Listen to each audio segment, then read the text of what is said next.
शौहर को बोले गए 5 जुमले बीवी की बख्शिश नहीं होने देते। खबरदार, सब कुछ करना मगर अपने शौहर को ये 5 अल्लाह के नापसंदीदा जुमले कभी ना बोलना, वरना याद रखना तुम्हें बहुत बड़े अजाब का सामना करना पड़ेगा। ये वो 5 जुमले हैं जो औरत की दुनिया और आखिरत दोनों तबाह कर देते हैं। ये वो अल्फाज हैं जो एक शौहर के दिल में तीर की तरह पिवस्त होकर सीधा जहन्नम की आग भड़काते हैं। जो औरतें अपने शौहरों को ये 5 जुमले बोलती हैं, उन्हें 3 सजाएं दुनिया में मिलती हैं, 3 सजाएं कब्र के अंदर दी जाती हैं और 3 सजाएं कयामत के दिन उनका मुकद्दर बनती है। आखिर वो कौन सी 3 खौफनाक सजाएं हैं जो दुनिया में ही औरत को उसके गुनाहों की सजा दे देती है? आखिर कब्र के अंदर वो कौन सी 3 अजाब की शक्लें हैं जो रूह को तड़पा देती हैं?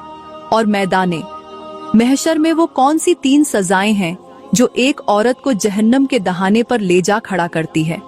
और सबसे बड़ी बात, औरत के वो कौन से 5 जहरीले जुमले हैं जो शौहर की मोहब्बत को नफरत में बदल देते हैं, जो एक औरत के आमाल को बर्बाद करके रख देते हैं, जो अल्लाह की नाराजगी का सबब बनते हैं और जिसकी वजह से बीवी की बख्शिश के दरवाजे बंद कर दिए जाते हैं।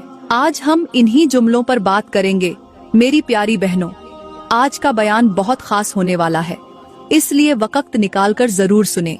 मेरे नबी ने फरमाया, औरत अपने शौहर के साथ जो सलूक करती है उसी के मुताबिक उसका अंजाम लिखा जाता है।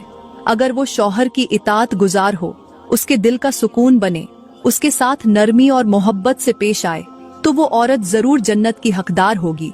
लेकिन अगर औरत शौहर के दिल को जख्मी करे, उसकी बेइज्जती करे, उस पर जुल्म करे और सख्त अल्फाज कहे, तो अल्लाह की लानत उस पर नाजिल होती है तब तक जब तक वो तौबा नहीं कर पाती। कितनी खुशकिस्मत हैं वो बीवियां कि जब उनका शौहर उनसे नाराज होता है, जब किसी भी बात पर झगड़ा कर बैठता है या खफा हो जाता है, तो वो बीवियां शौहर का हाथ पकड़कर कहती हैं, ऐ मेरे सरताज, मैं इस वक्त तक नहीं सोऊंगी जब तक तुम मुझ पर राजी नहीं हो जाते, क्योंकि जब तक तू मुझ पर राजी नहीं होगा तब तक मेरा अल्लाह भी मुझ पर नाराज रहेगा। ये वो औरतें होती हैं जो अपने घर को जन्नत बना लेती हैं, जो अपनी जिंदगी को सुकून और बरकत से भर देती हैं, जिनके लिए फरिश्ते दुआएं करते हैं और जिनकी रातों को अल्लाह रहमत से भर देता है। ये वो औरतें हैं जो अपने शौहर के दिल में वो मुकाम हासिल कर लेती हैं जो किसी और को नसीब नहीं होता। ये वो औरतें हैं जिनकी दुआएं रद्द नहीं होती, जिनके लिए आसमान के दरवाजे खुल जाते हैं। और अफसोस, वो औरतें जो शौहर की नाराजगी को नजरअंदाज कर देती हैं, जो अपनी जिद और गरूर में अपने सरताज को दुख देती है, जो रात को शौहर को राजी किए बिना ही सो जाती है।